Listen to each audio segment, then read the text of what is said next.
Pillar's book set out a number of goals for the films: to be cerebral, to have a moral dilemma, to have people standing up for their principles, and to move the crew as a family onto the big screen. They were in the same state it was when he took over the series with Season 3, really, with Picard and Data as the primary characters and pretty much everyone else secondary. This isn't a bad idea, certainly, but it stumbles short of what I think could have made this the follow-up to First Contact to keep the franchise alive. There's one aspect of this family that has never really been explored in the series because of Roddenberry's edicts, which just means its time has come. It's time for a family argument. Imagine this. Instead of some silly diplomatic meeting to kick off the movie, Worf arrives on Enterprise because he and Riker have just returned from some Dominion War operation. A success, but numerous civilian casualties that the two were unable to arrive soon enough to stop, like what happened with O'Brien and the Cardassians. And as with O'Brien, arriving too late and seeing these helpless people dying wounds Riker emotionally. They go through their paces and arrive here, Geordi recovering his sight, and we learn exactly what's going on. And then the schism happens. Picard is bound by his belief in the principles of the Federation, Data by the strict dictates of his ethical program, Troi connected to these people with her empathic abilities. But all Geordi can think about are all the other people like him that this stuff could cure. All Beverly can think about are all the patients she could have saved if she'd only had this at her disposal. All Worf can see is how this could be the edge they need to fight the Dominion. And all Riker can see are the faces of those people he tried to save, dying because he just hadn't gotten there fast enough. The different views then turn to arguments, Picard demanding Riker explain how the Federation would be any better than the Dominion if they threw the Baku out, while Riker wants to know if Picard would head to the clinics near the front and tell the parent watching their children die that at least 600 people on some world they never heard of won't be inconvenienced. Both sides are convinced they have the moral high ground, so when Picard decides to rebel, it's now one half the crew trying to outthink and outfox the other.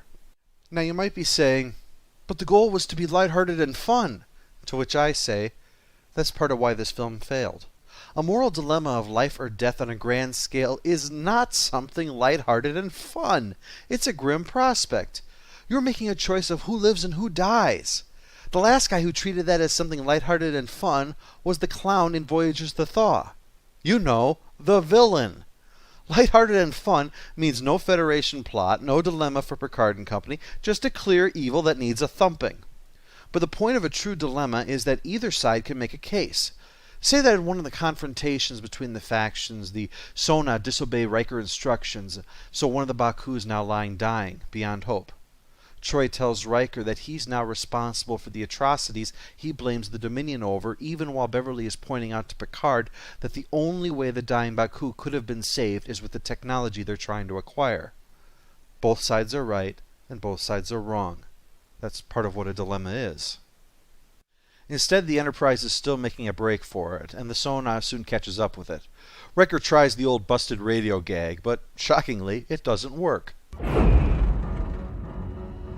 Photon torpedo. Isn't that a universal greeting when communications are down? I think it's the universal greeting when you don't like someone. I told you the same thing at the beginning of the film.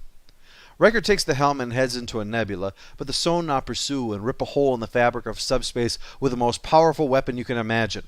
The turnip of mass destruction. Geordi dumps and detonates the warp core to solve it, because explosions can destroy anything, especially a hole.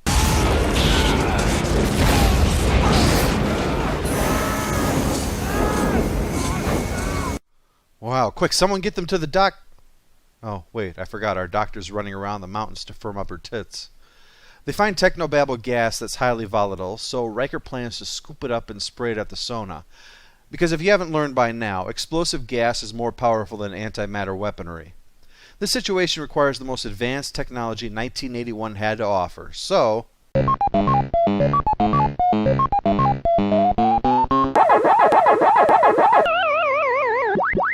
Riker Engineering, I need quarters! Lots of quarters! Back in the mountains, they're driven from the caves by Sona bombardment, so as soon as they get out, Worf fires a Class II Starfleet potato gun at them. Look at the power of that huge gun. It could take out 4 men, assuming they're all huddled together. Beverly takes a moment to scan them, revealing something shocking, but keeping it from us. Meanwhile, the little boy that Data has been befriending ever since his dad was taken has run off to look for his pet slug mouse, leading to designated love interest to go back for him and getting injured in a cave-in that traps her with Picard. Using the power of slow motion, Picard can help her stay alive until help comes, because slowing it down means it will take longer. It will... Well, whatever it was, Picard uses it to keep her alive somehow. And that's important because I guess we care so much about her, probably. It's all for naught as she and Picard are quickly tagged and beamed up with the rest of the captured Baku. Dougherty offers Picard a chance for surrender, but news of the Enterprise's victory makes him nervous. Ruafo's had enough and decides he'll just start the process now, regardless of whether anyone's on the planet or not, which prompts the big reveal that the Sona are also Baku. You see, the Sona wanted to force the entire settlement to return to the old ways, but they lost and so were exiled. Non-technical pacifists are usually good at overcoming uprisings, I'm sure you all realize. The admirals decided the jig is up, so Ruafo kills him by stretching his face to death. I guess. Ruafo then orders the collector deployed, but his second-in-command has second thoughts. Moving them is one thing, killing them all... No one hated them more than you, Golda. That's not true. I hate them way more than he does. Picard's hauled away by the second-in-command, trying to use the situation to get him to change his mind, speaking about his bitterness over what happened leading to these terrible acts. Now, certainly, forcing their neighbors to not live the way they wanted was wrong. I'm not denying that. But how exactly did the Baku retain the high ground here? They used their position of strength to force the Sona to leave this planet, and now the Sona are using their position of strength to force the Baku to leave this planet. The former condemns their own children to die a slow death as punishment for their crimes. The latter condemns them to die a slow death to preserve the lives of the Sona and give medical technology to benefit billions of people. The Sona certainly aren't nice people, but it's funny that every time the movie tries to make the Sona look worse, they just give us a whole new reason to hate the Baku.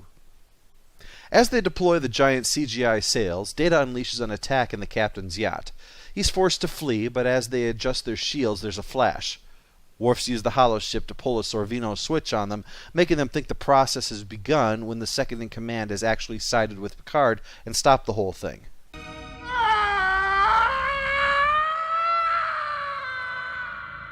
In space, no one can hear you ham.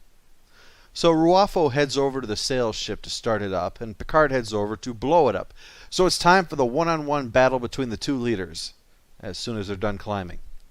Worf, however, gets the chance to finally not be embarrassed in a fight when he takes out 4 attacking Sona soldiers before they overwhelm him due to sheer numbers. Yes, technically he still loses, but at least it's not to a guy who's pushing 70.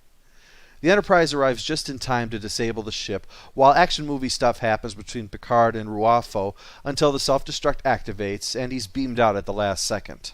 So the Baku relocation is going to be re-examined by the Federation, the elves are returned to their village, and the Sona can remain. Of course, the problem that the process won't work fast enough for them and many will die is all swept under the rug. So I guess the implication is that the Baku will be able to stay and watch their deformed children wither and die. Another happy ending. Follow-up. Annoying character goes to Sojef for being the most insufferable of all the elves. I was so glad he was tagged and beamed away early.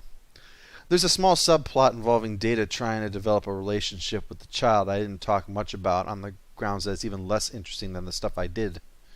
So why did this movie do alright at first and then wind up where it is now? I think both facts are for the same reason. When it came out, it was likely seen by most who liked it as simply a forgettable movie that did what it was supposed to do. Gave the guys bad guys to fight and things blowing up, and gave the ladies the ageless Dr. Quinn romance thing. But because the appeal was so superficial, it didn't really last. There were better action picks and there were better romance picks, so Insurrection was, for many who liked it, an enjoyable diversion that could quickly be forgotten about. But to make a comparison to romance, which are you more likely to remember? One okay date you had amongst many, or a date that went really, really badly? In other words, many of those who remember this film will do so because of how much they hated it, while few who liked it enough to even really care. Also, it's not like, say, Battlefield Earth, where the flaws are so blazingly obvious that you can't help but wonder how it ever got on the screen in the first place. But with this film, the most glaring problems with it are something that you really need to kind of think about. They're not obvious on first viewing. Instead, you walk away with, oh, okay, silly little flick with a bit of action and romance, not what you wouldn't expect. It's not until you start to see the problems that it all unravels. And as it does, the jokes seem more stale, until it can feel like the whole movie is just crashing and burning. Let me be honest, the 5 worst Trek films are so bad in their own way that it's hard to even decide which is worse than the other. As I said before, there'd probably be a pile-up on the number 1 slot, but since I can't have that, the final score for Insurrection is 3 out of 10, which means it's just slightly better than Generations, but slightly worse than the motion picture. It has one distinct advantage over all the other bad Trek films. It's the shortest. Next month, the rest of the films will begin returning to the net week by week, starting with Star Trek the Motion Picture, the longest. Oh, here we go again.